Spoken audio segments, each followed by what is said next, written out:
नाम नेहाद ऑपरेशन सिंदूर पर भारतीय दस्तावेजी फिल्म ड्रामाई और हक़ाइक़ के मुनाफी है। मार्का हक़ के 1 साल से ज़ायद अरसे गुजर गया है। भारत अब भी शिकस्त की तल्ख़ हकीकत तस्लीम करने से इनकारी है।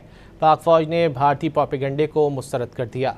पाक फ़ौज के शोबा ताल्लुकात आम्मा ISPR के मुताबिक तारीख को मस्क करने के लिए भारतीय तख्लीक़कारों ने नाम नेहाद ऑपरेशन सिंदूर की इंतहाई ड्रामाई, रंगीन और हक़ाइक़ के मुनाफी दास्तान तैयार की। ISPR के मुताबिक दस्तावेजी फिल्म में भारत की आला सियासी और अस्करी क़यादत को भी शामिल किया गया। नाकाम मुहिम में शिकस्त तस्लीम करने के बजाय भारत ने तारीख को अपनी मर्ज़ी से पेश करने का फ़ैसला किया।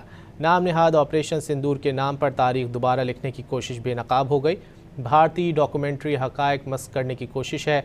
ISPR का कहना है कि पहलगाम वाक़े के मुबैना मुल्ज़िमान 28 जुलाई को मारे गए।